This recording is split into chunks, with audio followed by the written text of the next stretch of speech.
Matapos ang aking first bus ride experience, hindi ko napapalampasin ang pagkakataon na bisitahin at pasyalin ang mga lugar dito sa downtown Cagayan de Oro City. Halika at suroy ta diri sa City of Golden Friendship, Cagayan de Oro City. 2:37 p.m. na dumating kami dito sa Agora Bus Terminal matapos ang 8 oras na biyahe from Davao to CDO.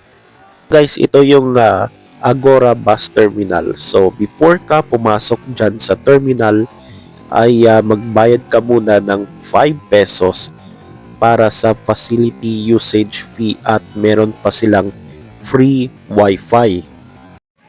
Nasa labas na tayo ng terminal, silip muna tayo sandali sa kanilang market city sa Agora. So ito yung kanilang market city, no? Parang halong palengke tapos mall, no? Merong nagtitinda dito, mga pagkain, no, kainan, may grocery pa dito. So hindi ko na lang pinakita. So yan yung kanilang market city diyan sa Agora, guys. Nasa lapasan na tayo, guys, sa may CM Recto, at tanaw mo na yung Limket Kai Mall at yung building nila. Ito is University of Science and Technology of Southern Philippines. So dito yun, guys. So ito ang Limket Kai, no? Ito yung campus ng University of Science and Technology of Southern Philippines. Lakad lang tayo, guys.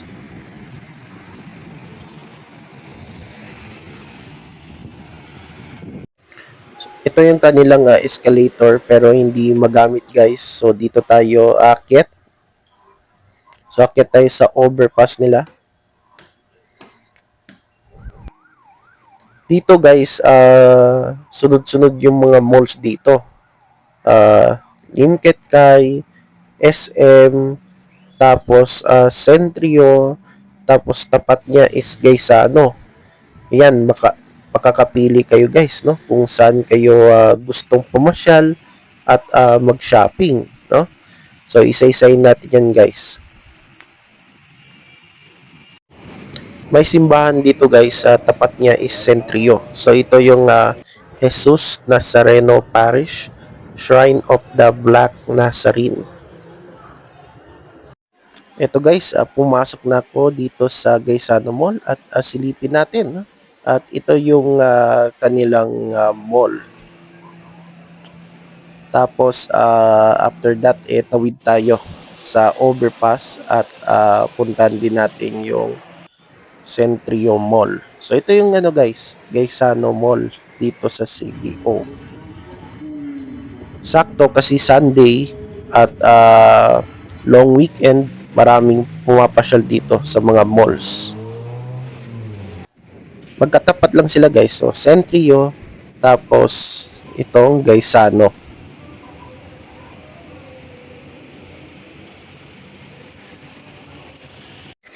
Nasa loob na tayo, guys, ng Centrio Mall. At yan yung kanilang mall. Napakaganda at colorful. At napansin ko dito, guys, malapiesta dito sa Centrio Mall. Perfect, no? Lalo na pag Sunday, yung mga pamilya, kaibigan, nag-enjoy, no? Nagpapasyal, bumibisita sa mall. At lalo na holiday ngayon, so maraming tao pupunta dito. Nasa labas na tayo ng mall, guys, sa Corrales Avenue, at daanan natin ang provincial capital ng Misamis Oriental at yung Vicente de Lara Park. Ayan, guys, lakaran lang natin hanggang sa pumasok tayo sa kanilang park. Cuyamis. Yan, lakad-lakad lang tayo, guys. So gusto ko talaga maglakad. I love Miss Or. Itong Vicente de Lara Park, pinangalan ito himself na si Vicente de Lara na naging governor ng probinsya at representative. Dating pangalan nito ay MacArthur Park. Dito sa park na ito, pwede kayong maglaro dito, no? Mag-exercise, zumba, mag-relax, no? Pwede nyo isama yung mga family o friends or jowa nyo dito sa park. So ito yung provincial capital ng Misamis Oriental. Ang Cagayan de Oro City ay capital ng Misamis Oriental. Ito ay may 23 municipalities at yung dalawang cities, Gingoog at El Salvador. Balik tayo sa Corrales Avenue at lakad-lakad lang tayo guys. Titignan natin yung mga streets dito sa CDO.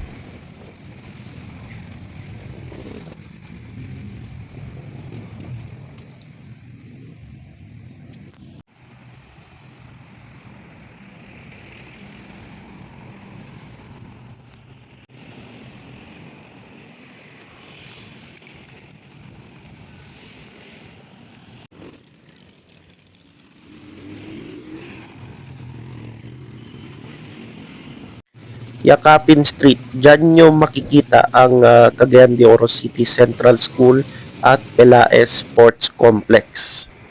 JR Borja Street, no? Dyan yung daanan na papuntang Rio de Oro Boulevard. Ito guys is Xavier University Ateneo de Cagayan, isa sa mga kilala na colleges and universities dito sa Cagayan de Oro City.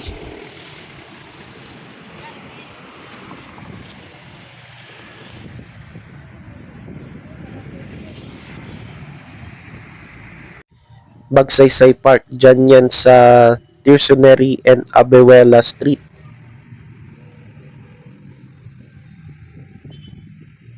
Ito yung statue ni dating Presidente Ramon Magsaysay. Lakad lang tayo guys sa Tirsonery Street. Malapit na yan sa Plaza Divisoria. May nagbabike dito guys. Kakaunti lang yung sasakyan na dumadaan dito. Rizal Monument. Ito guys yung statue ni Justiniano R. Borja. So itong si Justiniano R. Borja, naging mayor ito ng Cagayan de Oro City at tinaguri ang Arsenio Lacson ng CDO.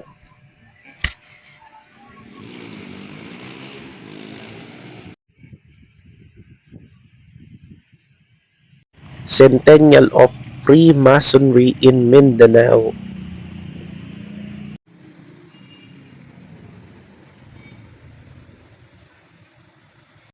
People stay in Cagayan, Cagayan Parkview Hotel. So ito yung Parkview Hotel sa may Tirsonery Street na kilala sa kanilang iconic jingle song na maririnig nyo sa mga radio station noong pang 2000s up to early 2010s. Napa LSS tayo guys. I'm sure taga CDO. Alam niyang kantang yan. Sa tapat ng Parkview, ito yung Divisoria Skate Park at Amphitheater.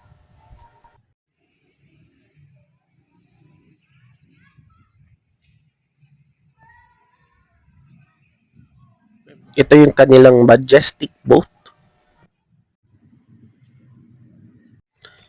Daan tayo dito guys dahil silipin natin yung kanilang City Hall at yung Gaston Park.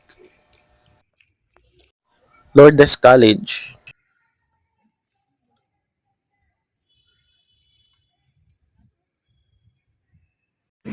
Capistrano Street.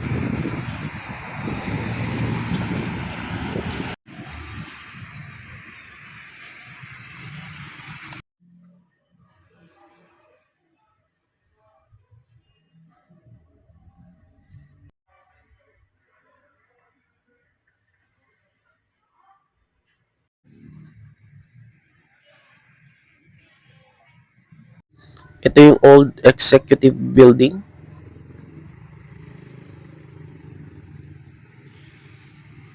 Ito na yung City Hall ng Cagayan de Oro City. Naligaw pa tayo. So ito yung kanilang City Hall. So ito guys, so makita nyo yung Governor Isalina Bridge malapit sa City Hall.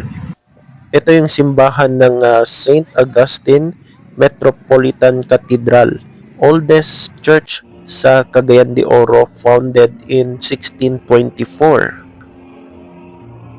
Actually, itong simbahan na ito ay malapit sa Cagayan de Oro River. So makikita nyo guys, oh. Ito yung Cagayan de Oro River. Yan, pwede ka dito mag-picture at mag-selfie. Itong fountain na nakikita nyo, dyan yan sa Gaston Park. So pinangalan ito kay Segundo Gaston na naging mayor dito. Ang dating pangalan guys ng Cagayan de Oro City is Cagayan de Misamis. Sa mga nagtanong kung recommend ba itong bisitahin itong Cagayan de Oro City, kung mahilig ka mag-gala-gala dito sa mga cities, yes, no?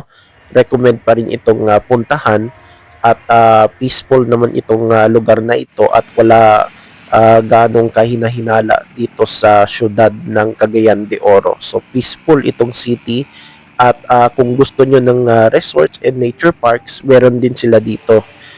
Tourist spots sa CDO kagaya ng Mapawa Nature Park, yung White Water Rafting, no? Tama ba?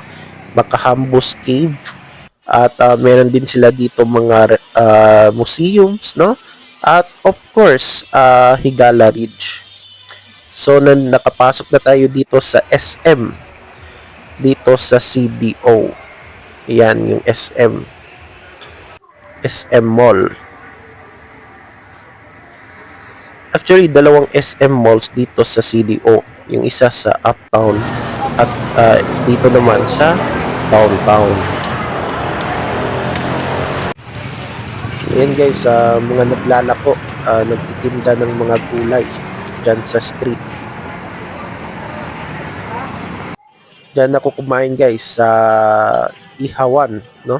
So meron dito guys, so nagtitinda ng mga ihaw, no? Pwede kayo kumain dyan. Yeah, pag gabi, no, lalo na pag Sunday, maraming kumakain dyan. So lakad-lakad lang tayo guys. At silipin natin yung kanilang food market. Yan, yung kanilang food market dito, yung mga sugbaan.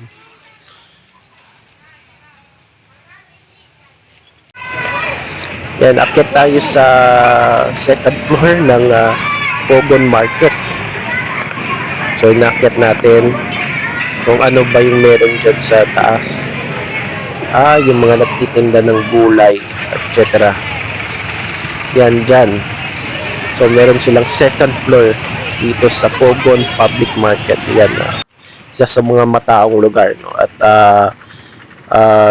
dyan mostly bumibili yung mga tao dyan sa Pogon Public Market kasi mura. So ayan, nagtitinda ng mga gulay guys. Pinasok ko rin yung first floor sa loob ng Pogon Market. Pasensya na kayo guys at hindi ko nakuna ng video, no? Yan, nagtitinda ng gulay, prutas, etc. No? Ay yung mga naglalako dyan sa daan. Yan guys, safe dito sa Cagayan de Oro City. Neighboring places, no, na malapit sa Cagayan de Oro City is yung mga towns sa Misamis Oriental, Iligan City, at ang Bukidnon. Yan, balik tayo dito guys. Pupunta tayo sa inn para magpahinga galing sa biyahe and suroy-suroy. Medyo napagod na rin ako sa kakalaag. Ito guys, tanaw mo na itong Limket Kai Mall. isa sa oldest malls sa Cagayan de Oro, 40 hectare na Limket Kai Center at maraming stores, no? At fast food chain ang nakatayo dito. Hindi ko na lang pinasok itong at silipin yung kanilang mall. So yan yung Limket Kai. Okay guys, hanggang dito na lang tayo sa ating suroy-suroy diri sa Cagayan de Oro City. I know nabitin mo. Next time, no, pohon, makabalik tayo dito sa CDO. Maraming salamat guys at kita-kits tayo sa next video. Bye-bye.